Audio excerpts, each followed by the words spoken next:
Assalamualaikum warahmatullahi wabarakatuh dan selamat sejahtera. Saya Batrisya Bilqis binti Ahmad Ridwan, memegang jawatan sebagai seorang pengawas sekolah, merupakan tokoh nilam bahasa Melayu dari SMK Kuhara, Tau Sabah. Baiklah, tanpa membuang masa, saya akan memulakan sesi resensi buku saya. Buku pilihan perdana saya pada hari ini ialah buku yang bertajuk Perangai Bergantung pada Diri Sendiri. Sebenarnya penulisnya sahaja sudah cukup untuk membuatkan saya meminati buku ini. Pendeta Zakbar atau lebih dikenali sebagai Tan Sri Zainal Abidin Ahmad merupakan seorang patriot sejati negara kita. Zakbar merupakan satu-satunya penulis yang memperoleh gelaran pendeta sehingga ke hari ini. Saya ingin memetik kata-kata yang terdapat dalam buku ini, iaitu berharap kepada anak buta mata sebelah, berharap kepada orang buta mata keduanya. Kata-kata ini jelas menunjukkan buku ini ditulis untuk mengkritik kelemahan orang Melayu pada zaman itu dan memberi penyelesaian terbaik berdasarkan pandangannya terhadap perkara tersebut. Dalam buku ini, Pendeta Zakbar mengkritik sikap orang Melayu yang suka bergantung kepada orang lain untuk mendapatkan sesuatu. Contohnya, jika orang Melayu hendak memasukkan anak ke sekolah, mereka sentiasa hendak mendapatkan sesuatu secara percuma atau mereka berharap mendapatkan pertolongan daripada kerajaan semata-mata kerana mereka mengaku mereka tidak tahu berusaha dan tiada pandai berikhtiar mencari wang sendiri. Padahal bangsa lain pada masa itu, walaupun mereka datang sebagai sengkek ke negeri ini, tetapi mereka dengan sehabis dayanya berusaha agar dapat mereka menghantar anak-anak ke sekolah dengan hasil usaha mereka sendiri. Bangsa lain sanggup melakukan apa-apa sahaja untuk mendapatkan yang terbaik untuk diri dan keluarga mereka tanpa menadah tangan meminta bantuan kepada mana-mana pihak kerana mereka sedar dengan keadaan mereka. Walaupun teguran ini pedas sebenarnya jika difahami, namun Pendeta Zakbar masih menggunakan bahasa kiasan untuk menyampaikan mesej yang diinginkan terutama kepada bangsa sendiri sesuai dengan cara hidup masyarakat Melayu pada masa itu. Bahkan dalam buku ini juga, Pendeta Zakbar kelihatan menegur tajam sikap orang Melayu yang hanya mentaklid buta menurut sahaja amalan atau adat yang dikerjakan oleh orang dahulu tanpa melakukan pertimbangan terlebih dahulu tentang rasional dan baik buruk perkara tersebut. Seseorang yang berilmu pengetahuan seharusnya berfikiran secara kritis dan menilai sama ada sesuatu tindakan itu masih sesuai atau relevan bergantung kepada keadaan semasa. Perkara itu yang menjadi keutamaan beliau kepada orang Melayu pada masa itu. Penggunaan akal dalam meneliti sesuatu perkara sangat penting sebelum melakukan sesuatu tindakan walaupun perkara itu telah lama diamalkan agar kita tidak mengulang kesilapan yang dilakukan oleh orang terdahulu.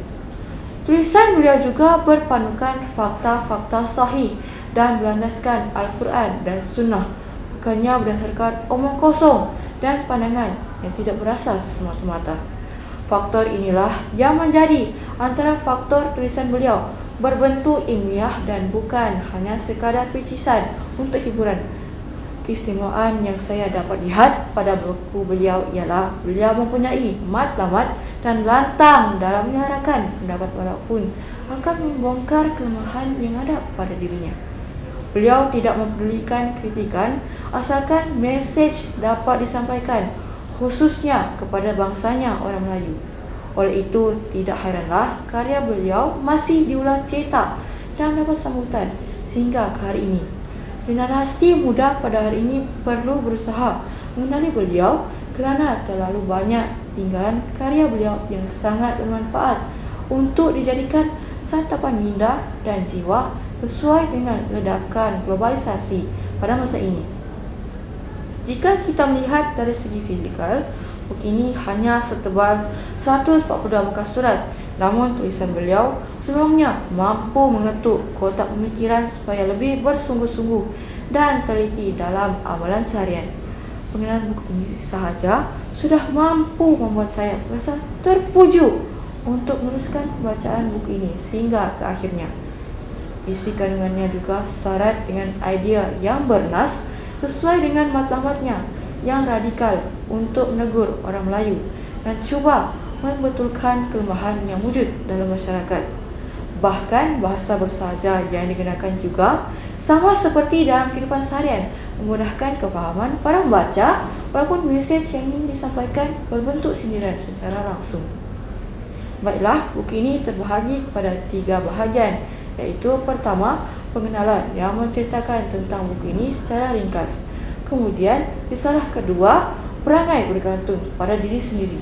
Dan akhir sekali, risalah ketiga, kebajikan dan kejahatan. Setelah saya selesai menghabiskan bacaan buku ini, saya menyadari terdapat beberapa nilai dan pengajaran yang saya peroleh. Antaranya ialah kita hendaklah mempunyai nilai tanggungjawab dalam melakukan sesuatu perkara. Contohnya, mengambil kira keadaan terkini semasa pandemik COVID-19 ini berlaku, kerajaan telah melaksanakan Perintah Kawalan Pergerakan PKP untuk mengekang virus itu dari terus merebak sehingga mengorbankan lebih ramai nyawa. Dalam hal ini sudah menjadi tanggungjawab kita sendiri untuk mematuhi prosedur operasi standard SOP dan mengamalkan norma-norma baharu dalam aktiviti seharian. Usaha ini tidak akan berjaya sekiranya kita semua bersikap individualistik dan apati.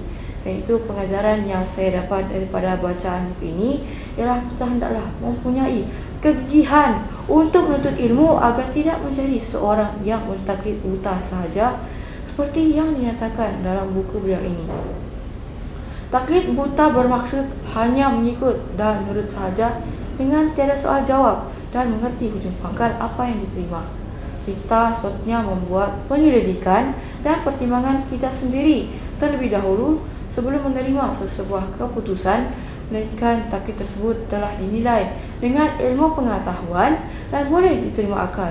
Oleh itu, kita wajib menuntut ilmu kerana ilmu sentiasa berkembang seiring dengan zaman dan tiap-tiap orang berilmu pasti ada orang yang lebih berilmu. Maka jelaslah bahawa ilmu itu luas dan ilmu ialah ubat kepada kejahilan. Seterusnya, secara keseluruhan, saya berpendapat bahawa buku ini telah memberi impak yang besar kepada saya dalam aspek sahsiah dan rohani. Hal ini dikatakan demikian kerana buku ini berjaya menyedarkan saya akan sikap yang patut saya perbaiki, seperti sikap malas dan suka mengharapkan bantuan orang lain tanpa menggunakan usaha saya sendiri terlebih dahulu. Oleh itu, saya yakin buku ini juga dapat membantu orang lain kerana mesej kritikan yang diutarakan oleh Pendeta Zabak memangnya pahit seperti ubat tapi mampu menyembuhkan. Beralih kepada buku kedua, iaitu novel Tenggelamnya Kapal Benduit karya Haji Abdul Malik Karim Amrullah atau lebih dikenali sebagai Buya Hamka. Buku ini menceritakan pertemuan antara Zainuddin dan Hayati di jalan sewaktu hujan turun dan disitulah percintaan sepasang kekasih yang penuh derita ini dimulai. Hubungan kasih Zainuddin dan Hayati tidak disetujui oleh Nenek Mamak Hayati. Hal ini dikatakan demikian lantaran Zainuddin tidak bersuku dan berbeza adat dengan mereka. Zainuddin dianggap sebagai anak orang Makassar oleh orang-orang Minangkabau walaupun ayahnya asli orang situ kerana ayahnya menikah bukan dengan orang sesama sukunya. Begitu pula di Makassar, Zainuddin dianggap orang Padang oleh warga tersebut kerana ibunya bersuami ayahnya yang merupakan orang buangan dari Minangkabau. Namun begitu, mesej di sebalik kisah ini ialah Buya Hamka ingin menyampaikan kritikan beliau tentang masyarakat Minangkabau yang terlalu mempertahankan adat sehingga alpa untuk mengutamakan kehendak-kehendak agama. Seterusnya, buku ketiga saya ialah Hamka Permata Tafsir Bumi Nusantara. Buku ini diterbitkan oleh PTS Publishing House Sendirian Berhad dan dikarang oleh Muhammad Yusri Afandi. Buku ini membantu saya untuk memahami serba sedikit tentang kepribadian Buya Hamka sejajar dengan peribahasa tak kenal maka tak cinta. Buku ini banyak menerangkan tentang ketokohan Hamka yang bukan sahaja terkenal sebagai seorang sastrawan yang banyak mengarang buku-buku yang ternama, namun juga sebagai seorang mufassirin yang dihormati di seantero dunia. Kisah beliau yang tetap tabah dan gigih meneruskan keinginannya untuk mentafsir Al-Quran walaupun berada dalam penjara menjadi inspirasi buat saya agar tidak pernah berhenti menuntut dan menyampaikan ilmu walau di mana-mana saja saya berada. Terusnya buku keempat yang menjadi pilihan saya ialah buku Pelukis Jalanan yang ditulis oleh Temeh Abdullah dan diterbitkan oleh Iman Publication Sendirian Berhad pada tahun 2016. Novel ini berjaya menarik perhatian saya karena kisah yang ada dalam buku ini menceritakan tentang kegigihan Temeh dalam mengharungi dugaan sebagai seorang pelajar di luar negara. Beliau terpaksa berusaha keras untuk membayari iuran universitinya dengan wangnya sendiri setelah gagal memperoleh markah mengikut syarat yang ditetapkan oleh penaja akibat kelekannya sendiri.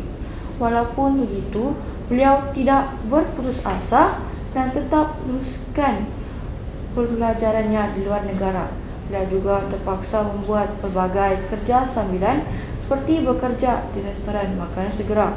Keadaan menjadi semakin parah apabila rakan sekumpulannya mensabotaj hasil kerja beliau dengan mengambil kredit atas usaha Temeh. Namun begitu, dengan bakat melukis yang beliau ada, beliau mula melukis di jalanan dan membuat unggahan di media sosial sehingga dapat menempah nama di Instagram dan kini dikenali sebagai Temeh si Pelukis Jalanan. Buku terakhir saya ialah sebuah buku yang diterbitkan oleh Musrid Sendirian Berhad, iaitu buku Nota Hati buat pelajar tulisan Nazali Saaran. Buku ini merupakan buku yang paling signifikan bagi saya sebagai seorang murid yang masih duduk di bangku sekolah di dalam suasana pembelajaran yang berbeza akibat pandemik yang tidak kita sangka ini. Dalam norma baharu yang belum menjadi kebiasaan bagi murid seperti kami, perkara yang amat kami perlukan ketika ini ialah motivasi dan bimbingan. Oleh sebab itu, saya percaya buku ini tentu dapat membantu murid lain di luar sana untuk mendapatkan pimpinan cara untuk merealisasikan impian mereka. Lebih-lebih lagi, murid yang bakal menduduki sijil pelajaran Malaysia pada tahun ini. Oleh itu, sebagai murid, buku ini membuktikan kepada saya kepentingan untuk terus berusaha, kerana usaha tidak akan pernah mengkhianati hasil dan jangan pernah menyerah. Kesimpulannya, melalui penghayatan terhadap buku-buku ini, saya dapat mempelajari dan mengamalkan sikap-sikap yang wajar ada dalam diri setiap insan seperti sikap bertanggungjawab, kebijaksanaan dan kegigihan dalam semua aspek, tidak kira apabila menuntut ilmu atau bekerja suatu hari nanti. Hal ini dikatakan demikian kerana nilai-nilai inilah yang menjadikan kita seorang insan yang terpuji dan dihormati. Hari ini kita dapat melihat pemimpin-pemimpin yang bertanggungjawab di negara kita bersatu padu menggunakan kebijaksanaan mereka untuk menyusun strategi demi mengharungi ancaman pandemik COVID-19 yang melanda secara mendadak di seluruh negara kita. Sekian, wabillahi taufik wal hidayah. Wassalamualaikum warahmatullahi wabarakatuh.